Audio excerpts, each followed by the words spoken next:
Hello and welcome to TGE's Current Read. With me in studio we have award-winning author Samantha Shannon, who, at just 21 years of age, published The Bone Season, a best-selling first installment in a 7-book series of fantasy novels. After the first 3 books in the series were published, Samantha published The Priory of the Orange Tree in 2019, which is a feminist retelling of St. George and the Dragon. This book has risen to so much critical acclaim. It was listed as a finalist in the Lambda Literary Awards 2020 and has sold over 1 million copies in English worldwide. Its prequel, A Day of Fallen Night, hit shelves in February 2023 and became an instant #1 Sunday Times bestseller. Samantha Shannon joins us now to chat about her writing process, her incredible work to date, and Dark Mirror, the much anticipated 5th installment of the Bone Season series, which is coming out in February 2025. Of course, we're also dying to hear about the next Roots of Chaos installment, which, among many other things, is why I nabbed Ms. Shannon from across the pond and have her here on TGE's Current Read in the hot seat to chat about all these things and more. Welcome, Samantha Shannon. Thank you. It's so lovely to be here. Gosh, you have been traveling quite a bit. I have. I'm always traveling quite a bit.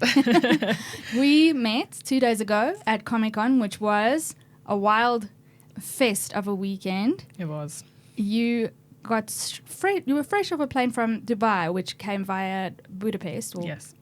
Or from Budapest via Dubai. And you have a busy few weeks ahead as well.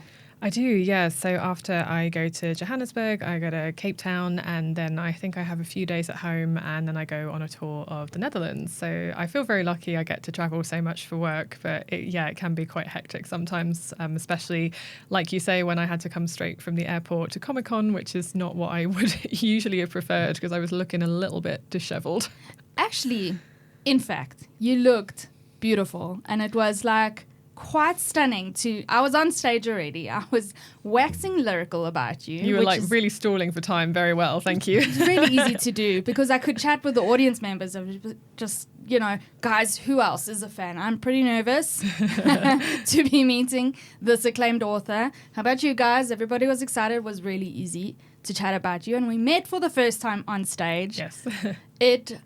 It's just been so lovely to get to know you the last couple of days, and I'm excited to really just pick your brain more about your writing, about your books, about your process. But first I want to know about it's your first time in South Africa. It is, yes. Yesterday you were in Soweto. How was that? It was amazing. Yeah, I got to see Nelson Mandela's house, and it was a fascinating experience. It's just amazing to be in South Africa after, hearing so much about it my whole life. And people are very excited for me to go to Cape Town as well. Like, they tell me how beautiful it is. So it's lovely to be here.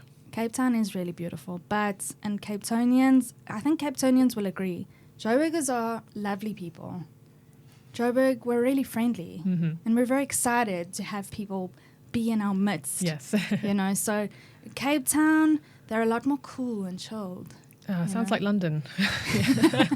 But yeah, everyone has been very, very warm and welcoming in Joburg. I'm so glad. And I know that you have said you're an adventurous eater. I am, yes. And we have some of the best cuisine in the world. Yes. So welcome to South Africa and enjoy every second. Thank you.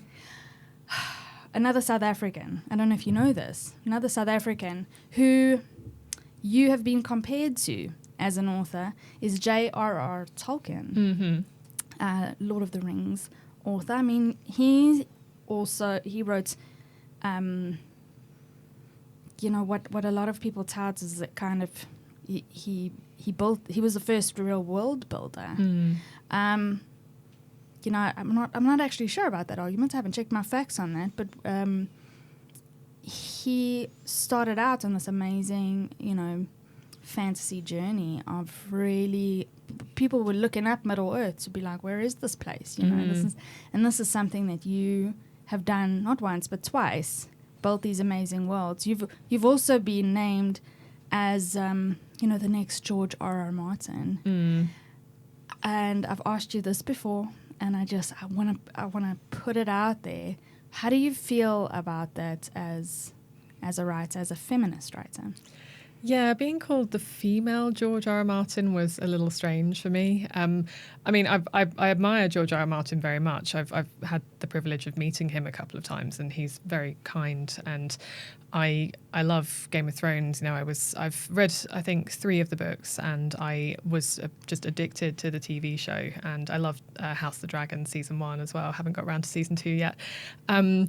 But yeah, I think being called the female version of a male author is a little bit problematic. So I will just point that out.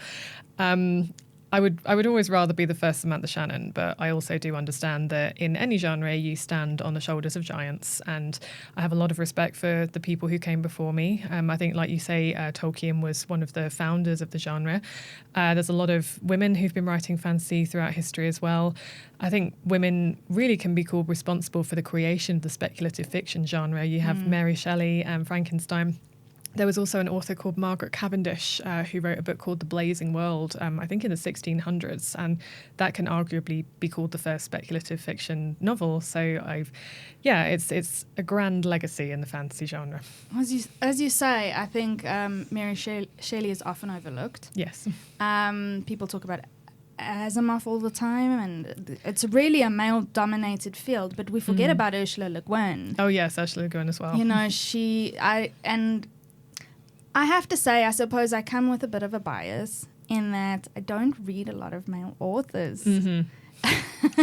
Same, to be honest. I've read a few who I love, but most of my reading is dominated by female authors.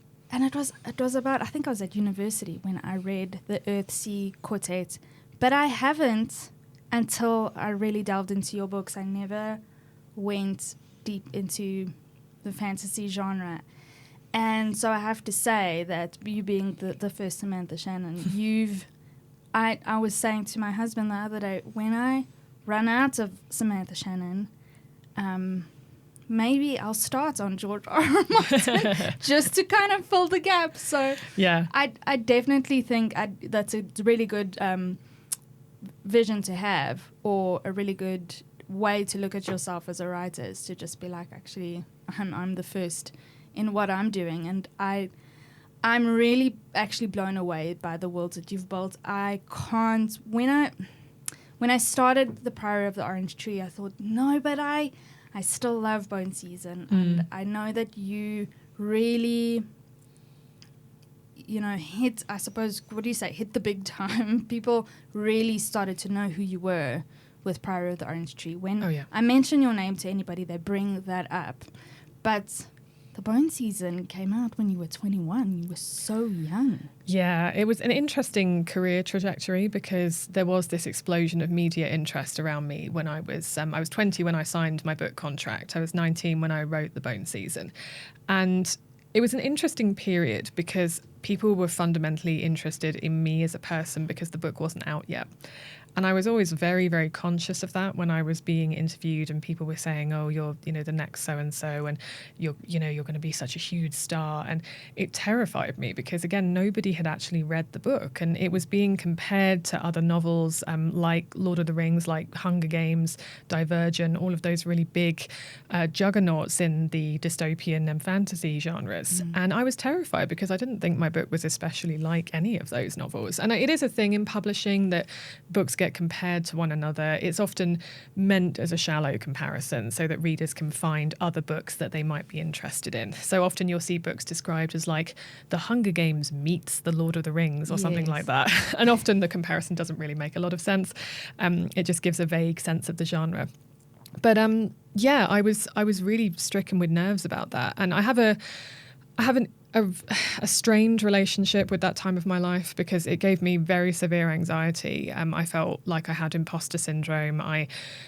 Authors don't often get that much of a media frenzy around them, so I was very lucky to have that. And it meant that I went straight onto the New York Times bestseller list when I was 21, and I was like number 7 on the NYT, which again is very rare for a debut author. It's an incredible start to have been given.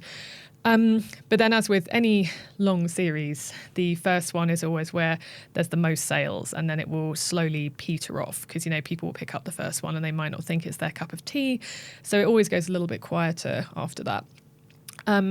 And then The Priory of the Orange Tree happened, and I was really expecting it to be a very niche book. I actually remember speaking to my late grandmother, who was always very supportive of my writing, and she called me once.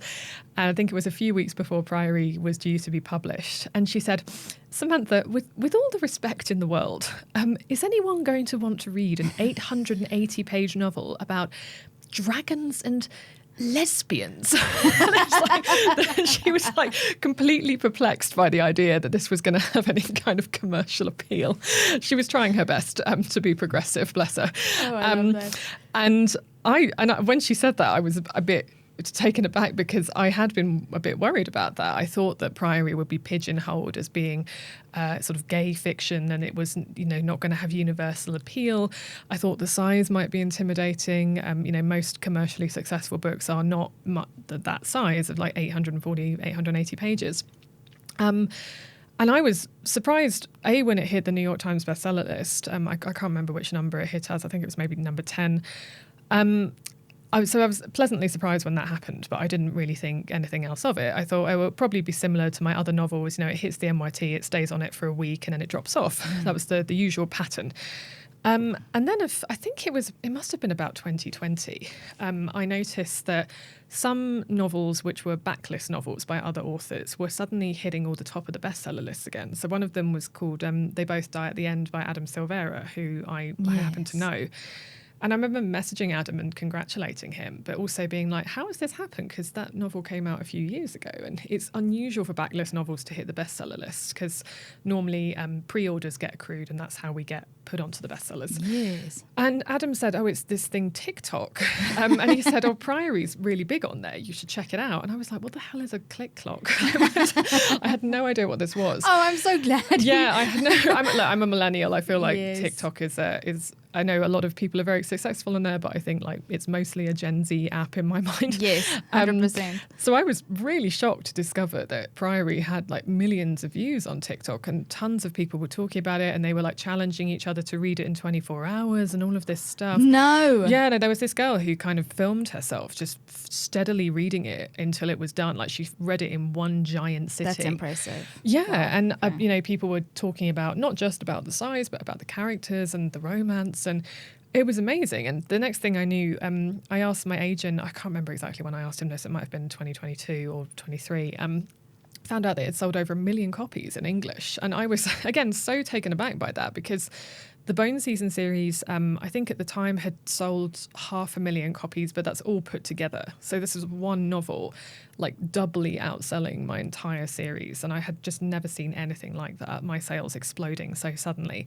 So yeah, it's been quite an odd career trajectory. It was like this huge, explosion of interest in me, and then a quieter period, and now the book I'm best known for is actually the one that didn't have all that media interest. I mean, it had a degree of interest, but not the same degree as the Bone Season did. I mean, you gotta love Book Talk, right? Oh yeah, it's great. I'm not on there a lot. I have done a few modest videos, but I'm not super comfortable on camera. So. I'm also not really, au fait with the TikTok. I'm more one of those people who get like secondhand, TikTok, I don't even know what you call them, TikTok videos. Yeah. On when they get reposted to Reels. I'm Yes. like, okay, I'm much more comfortable on Instagram. Yeah, Instagram is my place. I feel like that is more of a millennial app. But I do find like post 2020 where people had time to read, and then the rise of Book Talk and Yes. Bookstagram. The pandemic, I think, was absolutely part of Priory's rise, because I think that a lot of people have said to me that they read it during the pandemic because they had time at home and they had time that they could tackle this giant brick of a book. So I really think that was a huge part of why Priory ended up doing so well. So what were you writing during the pandemic? I was actually working on A Day of Fallen Night. So The Mask Falling, which was the fourth Bone Season book, came out in 2021, and it actually was released into a lockdown in the UK. So none of the bookshops were open. So that one, It still hit the Sunday Times incredibly just through pre-orders, but it was, it was a difficult launch for that book. I couldn't celebrate it. I didn't actually go and see it in a bookshop for several weeks. It was a very intense period. Although I'm very lucky that as authors, our work wasn't fundamentally affected by the pandemic. I could still continue working at home. But during the pandemic, I was working on A Day of Fallen Night, which is the prequel to Priory of the Orange Tree. And very weird experience because A Day of Fallen Night is partly about a pandemic. And it was very much supposed to be based on the Black Death. But as soon as COVID hit, I knew it was going to be read in the context of COVID-19. And it's a strange thing being an author because you end up sometimes being an unintentional oracle. Because we do not know when we start writing what kind of world our book is going to be released into. Because you're normally finishing a book, several months or even up to a year before it's published. So I wrote A Day of Fallen Night during the pandemic. I didn't, but when I started it, I didn't expect that to be the case, obviously. I thought the Black Death was going to be the natural point of comparison for the plague in the book. Which it was for the pandemic. Yeah, and that was itself, it ended up being read in the context of COVID. And also the other thing that happened was Roe versus Wade was overturned in the States. And this is a novel that's very much about bodily autonomy and pregnancy and characters who do and don't want to be mothers. So again, I did not know that was going to happen when I wrote the book. So it was released into a very different context to the one I wrote it and conceived it in. So you touch on that with Sabran and Priory of the Orange Tree. I will admit, A Day of Fallen Night came to me recently. I have not read it. Oh, it's fine. Don't worry. But it's big. It's big, but you have made me so unafraid to tackle these big tombs. Really, I'm glad. It's and I will say I've got a hack, and I'm not sure how you feel about this as a writer. I've got a hack to get through these books, and that's that I do audio. Oh no, that's great. The audiobooks my books are fantastic. They are amazing. Yeah. I love the performance. They are so well produced, and so that's my hack for any readers that have yet to tackle Priory or A Day of Fallen Night. Or even Bone Season, like the audiobooks are great in the Bone Season. Oh yes, yeah. Listen, it took me a while to get used to the voice actors in Priory because I was so used to the Bone Season and the Irish accent, and I really grew to love Bone Season through that. But my hack is audio. Yeah. And then what I do is listen to it because I'm a mom, so I drive around a lot. I'm a mom taxi, and I'm driving to meetings as well and that for work. And so I listen to, however much I can get through. And then by the end of the day, when I'm in bed by myself with my whiskey in hand, I pick up where I left off and I finish off the chapter or maybe read another one and get to an end point so that by the next day I can pick up on the audio again. So I really read like in tandem like that. And so for listeners who are readers but are scared to get into the big ones, that is how I get through so much writing. And I really must commend your team for some incredible audiobooks that I really read, got through them in such a beautiful way in tandem with the written text. It is nice to have that physical copy. Oh yeah, for sure. You have the maps. Yes, that you can refer back to, and it's also nice to see, especially in Priory, you got west, east, south, and it's nice to see because of the names, right? You've got such in both Bone Season and the Roots of Chaos series, you've got these really creative names, and I thought, how do you spell Lievelyn?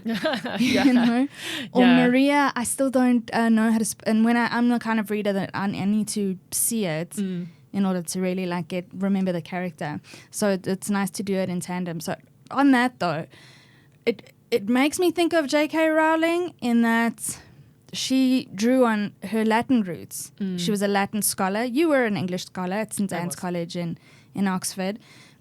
How do you? I mean, the world itself, both worlds in Bone Season and the Roots of Chaos series, the worlds are incredible that you've built, but the names are so creative, and you have some.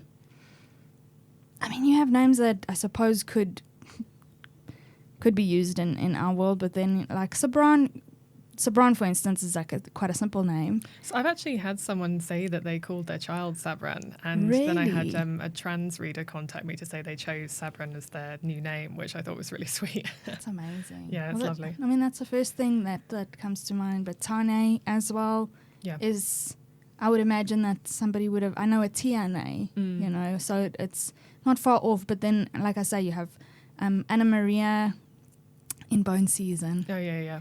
I forget it. I can't actually Onyena pronounce Maria. it. Yeah. Say it again. Onyena Maria. Onyena It's Maria. Bulgarian. So exactly. So she sounds Bulgarian in the audiobooks. Yes, also. Alana does so many accents. It's incredible. I really put her through her paces. It's amazing. She does such a good job. What is her name? Alana Kerr Collins, and she is from Belfast. And yeah, we've actually spoken on the phone before, which was lovely. But she does so many accents. I think in the new version of the Bone Season, there are 4 regional variations of Irish alone that she does. It's incredible. So, but the names, okay, so Yes. Onyena Maria, that's one that I'm just like, I actually listened to it on the way here. I'm on the songwriting. Yeah, that's a stressful book. It is quite stressful. I'm just like, yes, a lot is happening here, and I need to maybe pick your brain about that. Sure. But so the names, like I say, J.K. Rowling drew on her Latin roots. You studied English and literature at St Anne's College at Oxford. Or is it your reading? Is it your vastness of reading? Where do you come up with these names? So the method is simpler for the Bone Season. So the refs, who are these godlike, beautiful, humanoid, immortal creatures, they're all named after stars. So I have a very simple list of names I draw from that. So, for example, Arcturus comes from a Greek star name meaning guardian of the bear. Often they're referencing different mythologies, but yeah, because stars are associated with like divinity. I thought that was a good way to name them. So that's relatively simple. The other characters, there's their real names, and then there's their syndicate gang names that they use. Yes. So Onyena Maria's real name is Joanna Hazarova, but Onyena Maria is a reference to a figure in Bulgaria called Fiery Mary. Who is the assistant of the thunder god. So a lot of the syndicate names are named after mythological characters or characters from folklore and legends. So just some examples, there's like Jenny Greenteeth, which refers to this sort of hag witch in English mythology. There's Jack Hickathrift, who's a giant slayer, again from English mythology. Tom the Rhymer, which is from Scottish folklore. So it's mostly the characters naming themselves after folklore that has been suppressed by the government as a form of defiance. Priory, the Orange Tree was harder because it's a completely fictional secondary world, but it also draws on real world countries and cultures throughout history. I wanted to pay homage to the countries I was drawing from, but not to create an exact replica. And that was hard because I didn't want to use real names, but I also didn't want to just hit the keyboard until something vaguely name-like came out. And it's interesting, I interview a lot of authors in London, and I always ask them, how do you come up with the names of your characters? Because they all have different methods. Like sometimes they will integrate names from a specific culture. Sometimes they do just kind of hit the keyboard until something comes out. They just sometimes pull them out of their heads. But I felt like I needed a more organised method of naming characters. I like that. Yeah, so I drew on my degree. So when I was at Oxford, I studied English language and literature, like you said. And the course at Oxford examines the language from its inception in Old English, which was a purely Germanic language, and takes it right up to the present modern day. So we go through Old English, Middle English, early modern, which is like Shakespeare, and then modern. And I was so interested to see how drastically English had changed over that period. So when I was reading texts like Beowulf, it still uses runes. It's because it is purely Germanic, it lacks the French and Latin influence that modern English has. And that began during the Norman invasion of 1066, when they brought over the Latin language and French. And it was fascinating how much easier Middle English is to read because of that, just because it's closer to the modern language. You don't have that, yeah. Yeah, so I was very interested in that, and I thought to myself, okay, well, why don't I name characters using archaic forms of existing languages or extinct languages like Gothic, for example? So for every book, it's quite a time-consuming process. I have to basically put together sometimes it's just one element from a language, like it's just one word, sometimes it's 2 words, and I try to lace them together into character names that are, that they can be understood and pronounced by readers. Just because I like making things difficult for myself, I also like to make them have an appropriate meaning for the character if I can. So I have this 7,000 word document that says where all the names come from, both for the places and the people. And yeah, it's a really fun process. Like, I enjoy it. But yeah, it can be quite tricky. And I tend to change character names right up until the last minute because I'm never quite happy with them. So that's really interesting, because I think a lot of people, when they think of, oh, you're a full-time writer, you sit down, you light a candle, you have your support drink. Yeah, always the candle and the support, the mascot. Yeah. And, you got your coffee or your preferred hot drink with coffee or tea, and your water and your energy drink. You always have, like, the writers on social media always have their, like, array of drinks, The support setup. drinks, and their setup, and you just bang out, the story as it, like cinematically, like it just plays in your head. And as a writer, it doesn't happen like that. No. At all. So, this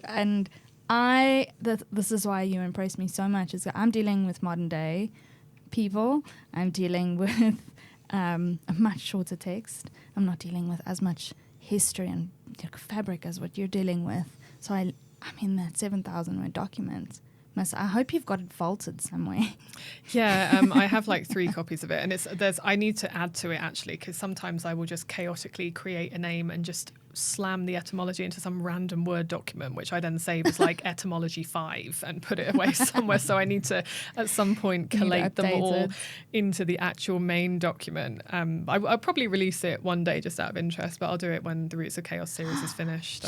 I mean, fans would go moggy over that. Yeah, I hope that I can interest people in etymology, because I find it so interesting. It's like a character Bible. Like, you've genuinely created a character Bible with their names, the etymology, with their histories, the characters' histories in there, because you've got a really keen sense of, Annie and Maria. Am I getting her name right? Yeah. You know her real name. You know her history. So when I bring her up now as a character, is she very alive for you? Oh God, yeah. Maria's a highly vivid character. She's one of the forefront of my mind characters, because she will never be sidelined. Maria, she is a very bold personality. I really enjoy her, and I really enjoy how you brought her closer into the fold as the story develops. Yeah, she's very fun. I like to have some moments of humour and levity, and Maria can be serious, but she's also a character who she recognises the absurdity of life, and she's always looking for a good time. I think you'll like The Dark Mirror if you're a fan of Maria. Oh yes, I'm excited. I'm so excited. I mean, that's really fascinating. So about the 7,000 word documents, I'm really gonna. I had saved up for the end, but I had discussed it with you yesterday on stage at Comic-Con, and Ursula Le Guin, who I like to consider her as the mother of feminist sci-fi fantasy. Oh, definitely, yeah. I pick up on this. You get a lot of writers that are asked about their day-to-day, and she has this. I'm going to show it to you. She has this. Her daily schedule of when she was writing. 5:30 she wakes up, and I love that she gives herself time to think. So it's a good 45 minutes, and then I get up and eat breakfast, lots of breakfast. She's writing actively from 7:15 to noon. That's a long time. She's reading. Is it a long time for you? I'd say so. I don't think I can sustain a writing session for quite that long.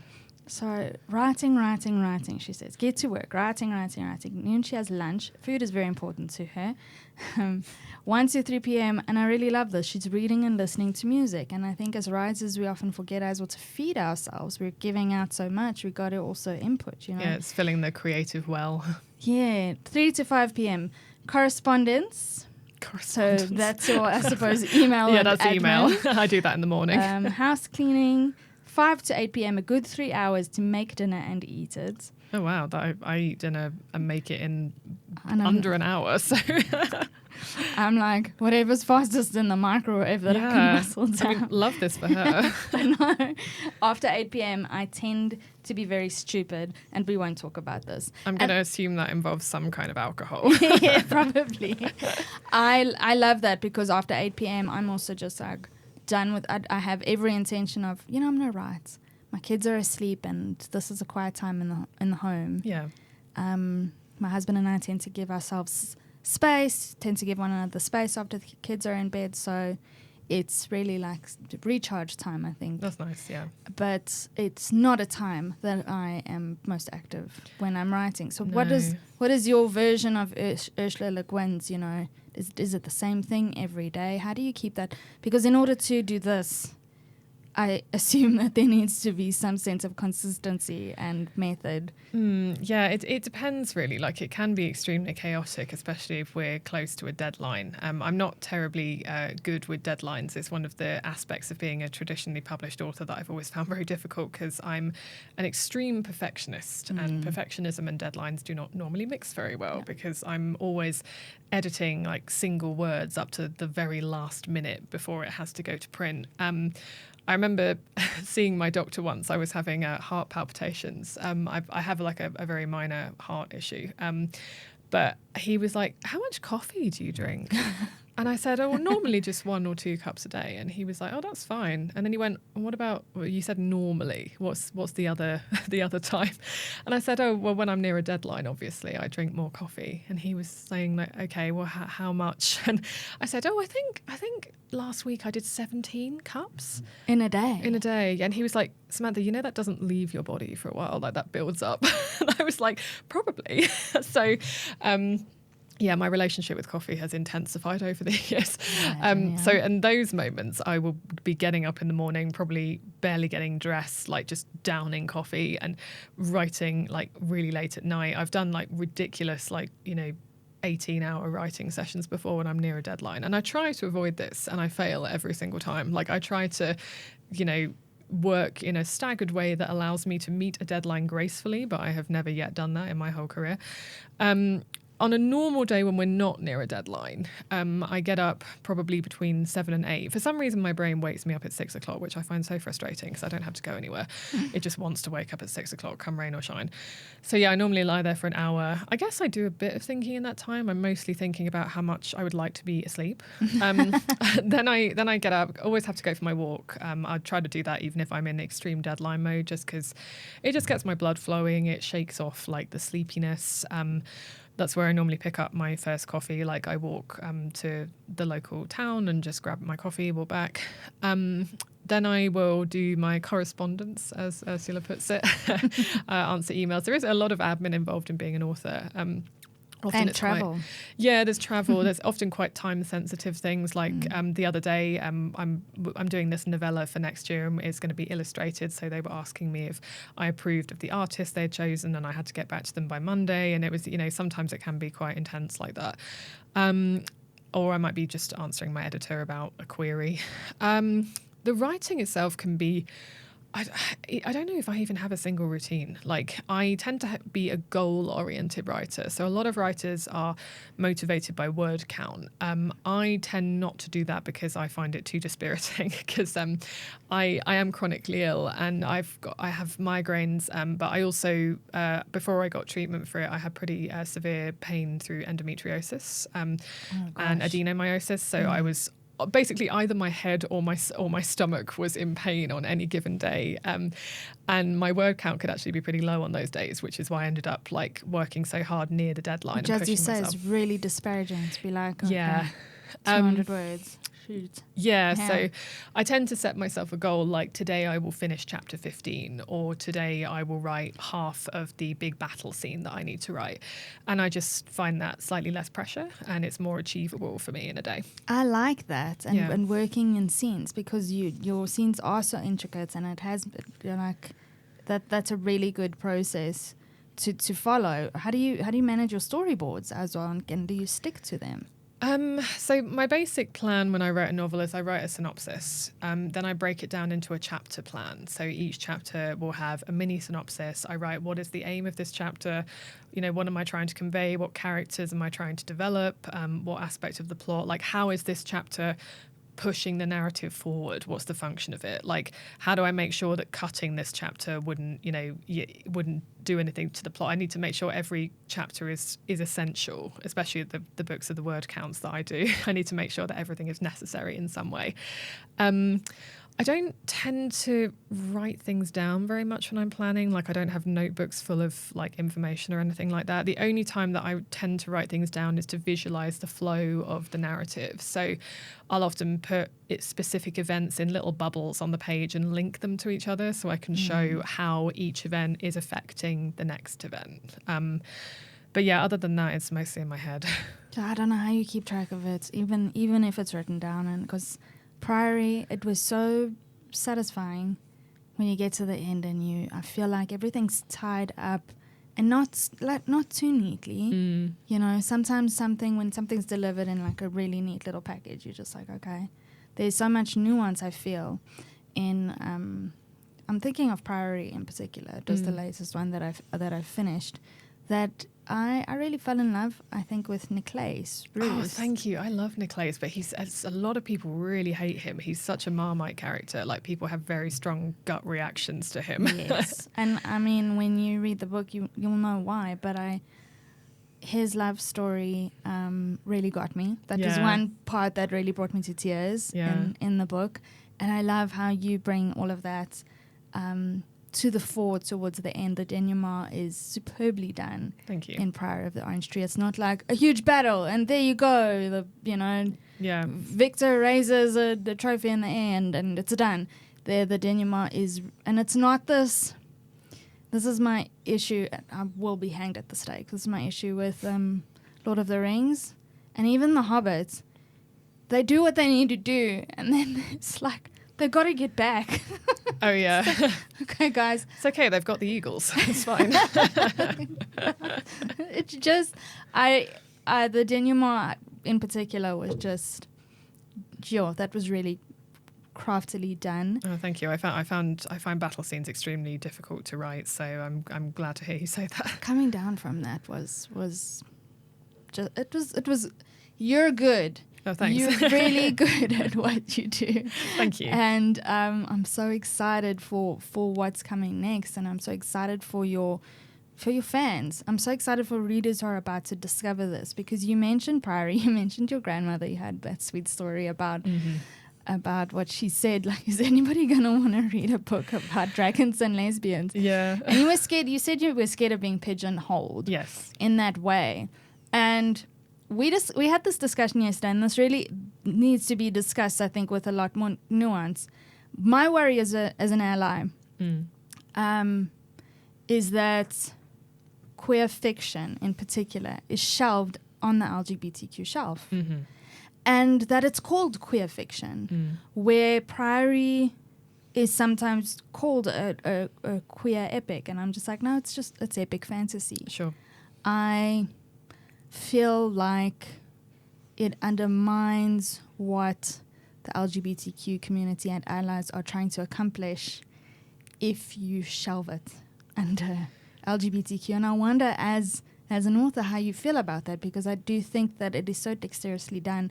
Not for a second did I go, and I'm as cishet as they come. I always say this to everybody. I'm just like really vanilla white bread as a person. That's all right. But I not for a second did I go, I don't relate to this. Yes. Yeah. I have, the characters are all part of my family now. And I just think that that's the world that we're trying to accomplish. And maybe pigeonholing it is not accomplishing what we're trying to do as writers and readers and LGBTQ and ally community. How do you feel about that?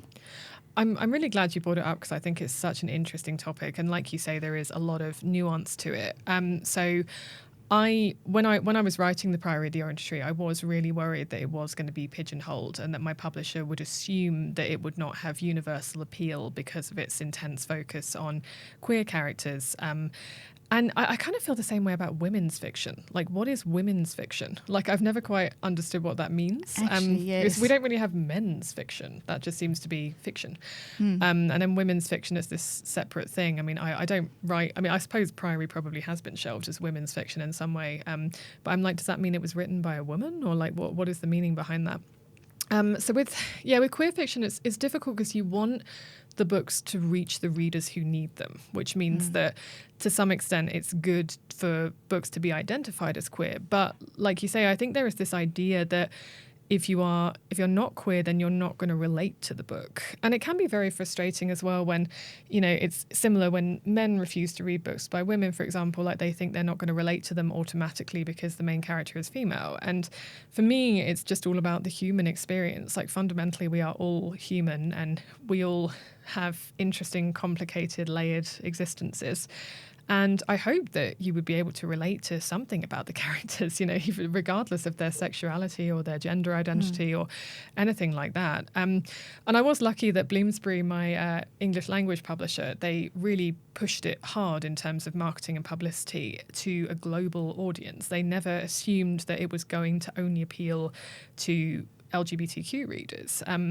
And I think from the success of Priory, you can see that really paid off. And sure, it's like if you search queer fiction on Amazon or whatever, I think probably the algorithm will bring up Priory. But, you could also just search like epic fantasy or dragon fantasy or something like that, and it will come up. So, yeah, I think I get that, we have lists of books online, for example, like, 25 queer books you should read this year. I think that's great to have those so that, readers Googling like which books they should read and which characters they want to be, to represent them, they can find those easily.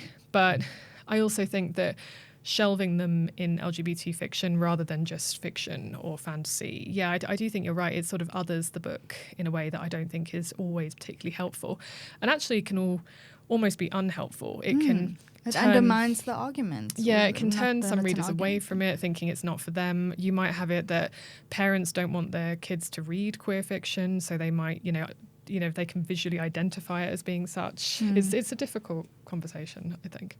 But important nonetheless, and I think two things. Number one is I had discussed with you yesterday that I was really concerned just to see Priory not on the fantasy shelf but on the LGBTQ shelf. Yeah. I went to the same bookshop yesterday after we spoke. Yeah. And I went straight to the shelf to pick up a copy of Priory, and it was on the fantasy shelf. Oh, interesting. Okay. And I was like, I wonder what happened. Yeah. I mean, you know what? Maybe it could be on both, but it's a conversation I'm glad we're having. I think so. I think it's important, and representation overall is important. We're not just talking about queer characters. We're talking about, Day of Fallen Knights. You mentioned motherhood, people who want to be mothers, people who don't want to be mothers. And this topic seems to have hit readers really hard to the point of that they're like, really love the Priory of the Orange Tree, but A Day of Fallen Night, man, that's it's fast becoming a favorite among readers, surpassing Priory of the Orange Tree. If you can play favorites with your book, I don't know if you can. You definitely can, no, for sure. I think it's like you're not supposed to. Have you got a favorite? I'm very fond of the Bone Season books, I think, 'cause they were my first novels, and I love Arcturus and Paige, the main characters. But I'm also very close to A Day of Fallen Night just because it was a very cathartic process for me. It was written during the deaths of both of my grandparents, and writing that book was part of my grieving process. And I did channel a lot of my thoughts about, the pressure to have children and the way that society treats mothers and a lot of issues that are very, very close to me. So without spoilers, how is it that you tackle that issue? So I've always been really interested in the pressure on women to be mothers, but also the role of mothers in fiction. Often mothers are sidelined or they disappear from the story altogether, like they get killed off and used as a source of grief essentially throughout the narrative. So I feel like the way that society treats women's choices about motherhood, there's not really an easy way to win.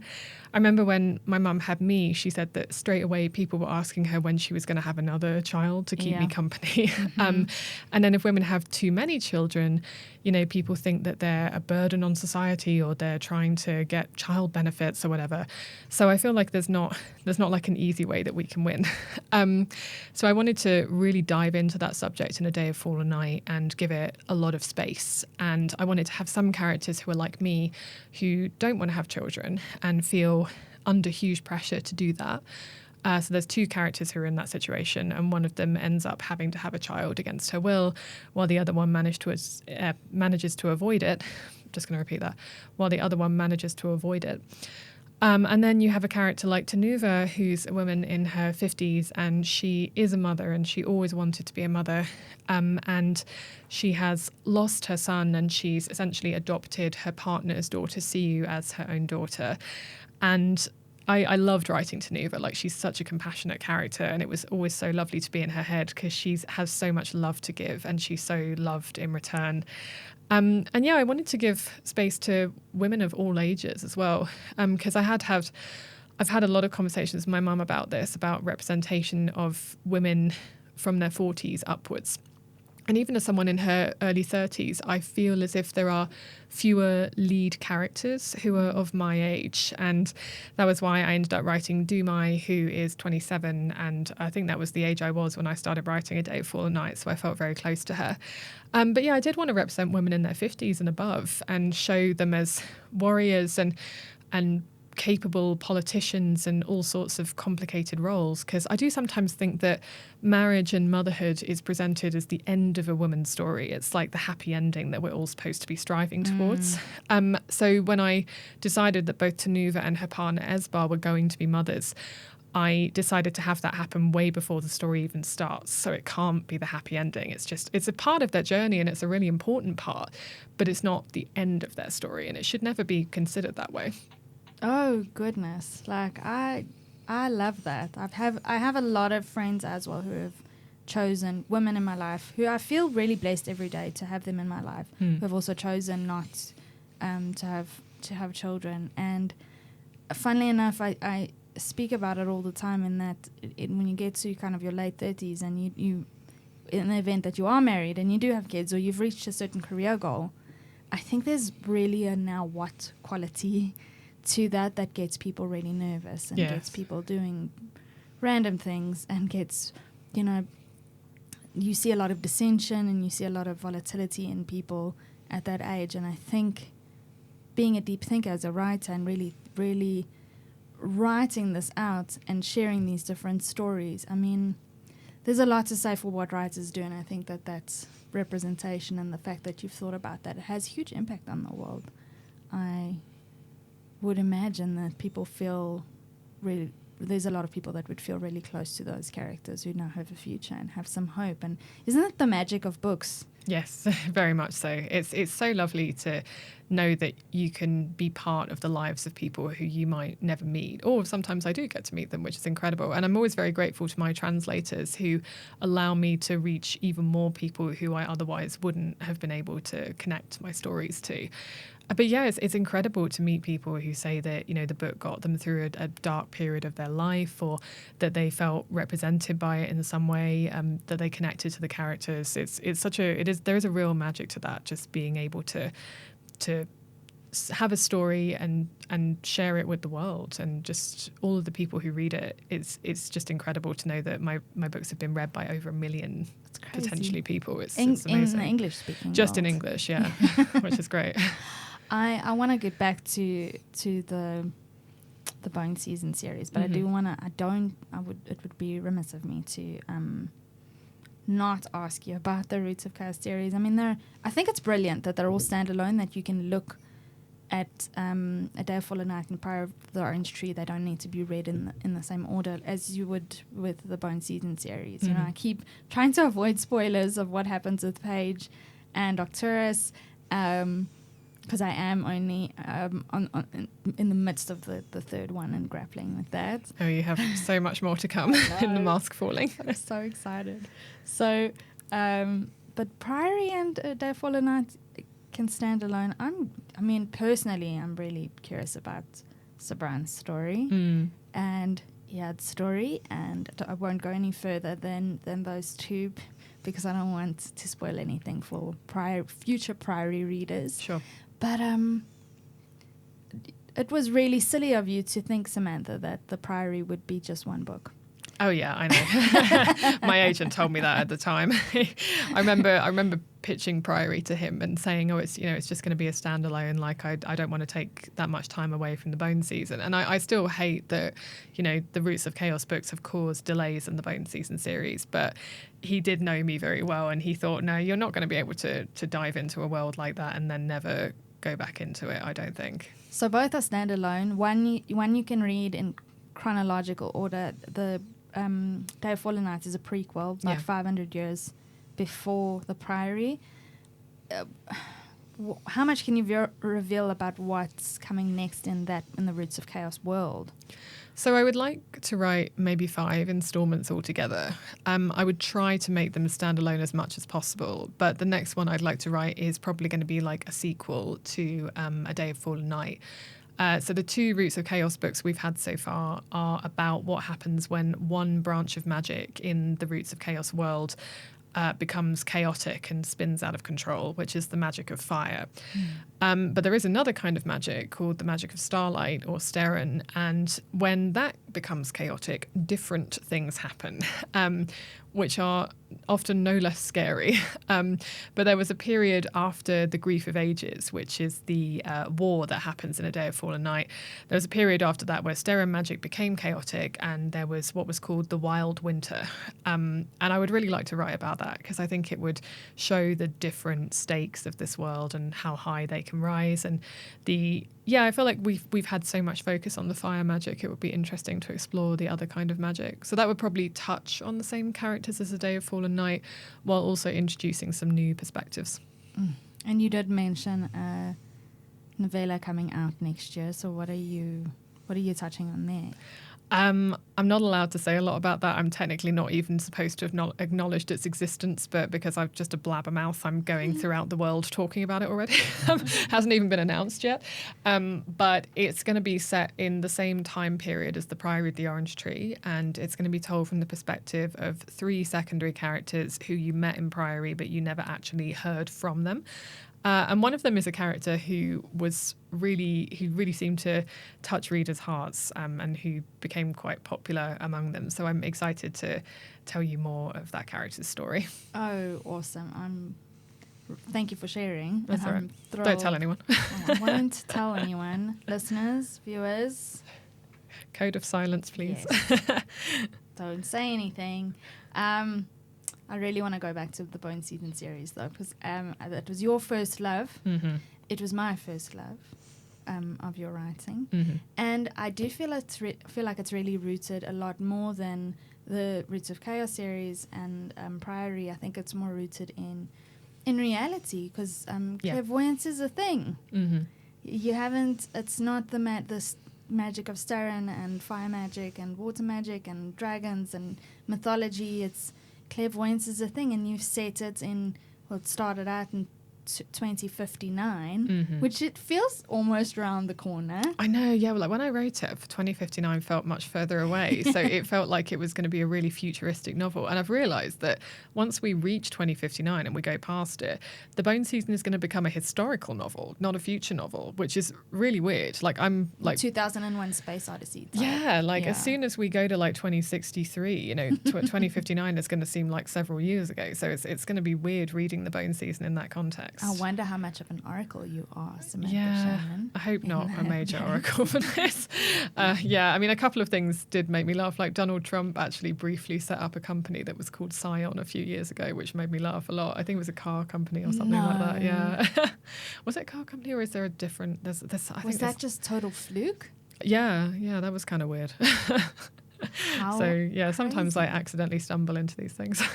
Listen, I have to say, the one thing that I admire a lot about you, but what I really admire probably most about you as a writer, from a writer's perspective, is how you've gone back to, how you went back to the first 4 novels of the Bone Season series and rewrote them. You were 21, people loved them, and how I came upon it was via Goodreads.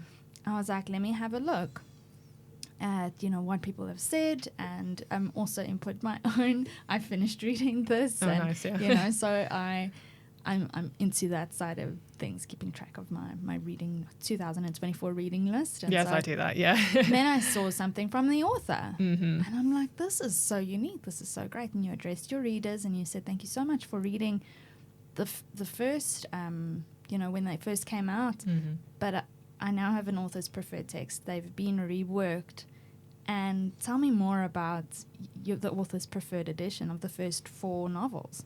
Yeah, so it started last year because it was the 10th anniversary of the first Bone Season book being published. It was published on 20th of August 2013 originally. My publisher, Bloomsbury, said that they would love to do new covers of the series to celebrate, and they would get Ivan. Covers. They are they're stunning. I love them. We've been on quite a cover journey with this series, but these are my favourites. And they are illustrated by Ivan Belikov, who also did the covers of the Roots of Chaos books. And so I was very excited about this. And I said to them, I decided to kind of shoot my shot that I've been wanting to shoot for a while, which is that I asked them if I could edit the first book in the series. And I think they were expecting me to do quite light edits on it. And originally I was expecting to only do light edits. But the more I read the Bone Season back, I just felt exasperated that I think the scope of the story I had envisioned when I was young had slightly outstripped my ability to realise it, because I was so young, and like when I was editing it, I was both trying to juggle a degree and also, like I mentioned, this media storm. And my mental health really suffered during that time, and I feel like I wasn't able to give the edits the due care and attention that they needed. I've always loved this series so much, but it's frustrated me that I felt like I could see a lot of flaws in the first book. And, you know, I have been writing it for 10 years, so the writer I am now is very different to the writer I was when I wrote the first book.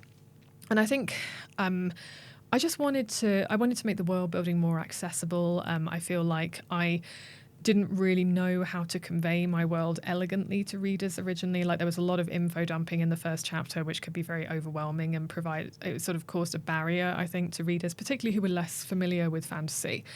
Then there was the character arcs. I just thought that the situation that Arcturus and Paige are in is so fascinating to me. I love the dynamic in the first book. And there were so many times when I read it back to myself that I thought, oh, like, why didn't you do this? Like, why didn't you draw out that tension a bit more? Like, why didn't you make that joke? Like, why didn't you do this, that, and the other? And I thought, okay, well, why don't I just see if I can do that? And I was very surprised Bloomsbury allowed me to do it, because I've never seen an author's preferred text that is this revised, where it's essentially a different book. And then by the time I'd done the Bones season, I was like, oh, well, now I need to change some things about the mime order to reflect the changes I made to book one. And so we just agreed I would do a complete revision of the whole series. And again, it is a slightly chaotic thing to do. It's really doesn't have a precedent that I'm aware of. So I was aware that I was the first person doing this. But I've always had this mantra with the Bone Season series, like, don't be afraid to go big and don't be afraid to take risks. And I felt like that should extend to the editorial side as well. So if you are not someone who's read the Bone Season before, I would highly recommend that you pick up the author's preferred text. I just think it's the same basic plot, but in my opinion, as someone who now has 10 more years of writing experience, it's just everything delivered better than it was. And even if you are someone who's read the Bone Season before and enjoyed it, this new edition was written very much with original readers in mind as well. It's supposed to give you more depth, extra dialogue, new scenes. It's just, I think it will give you a fresh experience of entering Paige's world. And I wanted to evoke that feeling that we've all had of wanting to read our favourite novel for the first time again. Oh, so, I love that. Yeah, hopefully it will give you that feeling. I love that. And I love the advice that you give to writers. That you gave to yourself, and I take it up as advice to writers as well. Go big, don't be afraid to take risks. Yeah, no, that's always been my mantra, especially because I think it's what Paige would do. She's very much a go big or go home kind of girl, and she never ever goes home.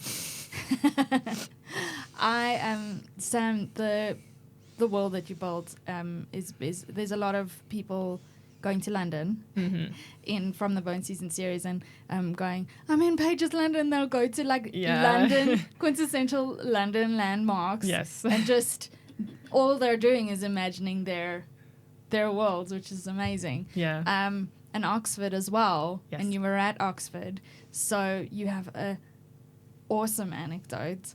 Dude, I just knew about the jackets from Oxford. Yeah. So when you get to Oxford in the Bone Season, there's a thing about jackets, and you drew from your own experience as a scholar in Oxford. I really, really want to share this with my audience, because adore this story. I mean, it's quite shocking, actually, Yeah, for anybody who's not familiar with Oxford. It's a strange reflection on some of the traditions of Oxford. So the aspect of the tradition I like is that, so when you do your first exam at Oxford, you wear a white carnation.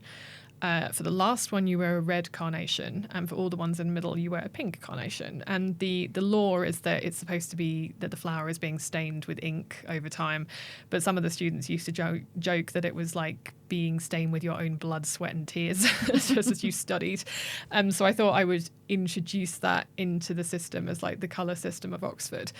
The other aspect that was an inspiration for the brutality of the tests was that when you do your first year of exams, they're called, is it prelims they're called? It's been a while. You get sorted into one of two categories. So if you do well in the prelims, you are called a scholar, and you get a really beautiful flowing robe, because all the Oxford students, we wear something called subfusk, which is a uniform. So most universities don't have this, but you have to wear subfusk to exams, and it's like a white shirt, black trousers or a skirt, and then you have a sort of cloaky, capey type thing. And if you're a scholar, you get a nice, elegant one. The other one, if you don't do so well in your prelims, you get called a commoner, which I still can't believe is a thing to this day. It's madness. Yeah, and you get an ugly sleeveless robe that has these weird, like, sort of Batman-esque flaps on the back.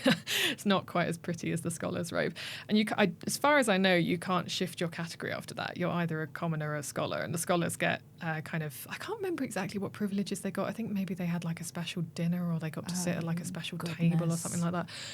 But as someone who did already feel like a commoner at Oxford, who had come from a fairly normal family and didn't go to private school, I didn't really like being officially labelled as a commoner when I got there. So I think some of my critiques of Oxford are definitely present in the book. And I do remember one of my old professors, or it might even have been the principal. Sorry, this is all a decade ago, so my memory is a bit hazy. But I got called to the office to be asked, like, did you have a terribly bad time here? Because obviously they read the book and been like, what did you say? I was like, it was fine. it was okay. No offense, but yeah, I mean, I enjoyed aspects of Oxford, but yeah, overall the experience was pretty high pressure for me. So I think a lot of that came out in the Bone season. Look, I think, again, talking representation, I think a lot of, especially in South Africa, we have first year, second year, third year university, and it's quite daunting, and not the American media college hype experience that anticipate. It's fairly frightening, and I think you do so well to give a voice to people, so many people who experience that kind of anxiety, to people who are unsure about whether they want to have kids or not, to people who are unsure about who they want to love or how they want to love them. And I just think you've given such nuance to the genre. Thank you. And I could talk for days with you. I've already spoken for days with you, and I can speak for days more, but I'm going to let you go. Our time is up, and you have places to be and people to see. I do. busy schedule, and it's just, I feel so privileged to have had you in studio with me. And Samantha Shannon, it's been an absolute pleasure. Thank you so much for joining me on TGE's Current Read. Thank you so much for having me. This has been such a fun conversation with a fellow Samantha. With a fellow Samantha. I'm so proud to share your name as well. I hope it's not the last, because I'm still going to get through all of these suckers. And I hope you aren't too crushed by the end of The Mask Falling. It's famously got quite a brutal cliffhanger. I heard so. You don't have to wait too long. But I don't have to wait too long, because come February, Dark Mirror is coming out. So if you are not on the Samantha Shannon train yet, best you do, to all our listeners and our viewers. Get on it. Christmas is coming up, and there's no better gift for a loved one, and even for a granny. Yes. Even for a granny who might think that dragons and lesbians are not for them. Trust me, these books will touch you in ways that are unprecedented. Again, Samantha Shannon, thank you so much. Thank you.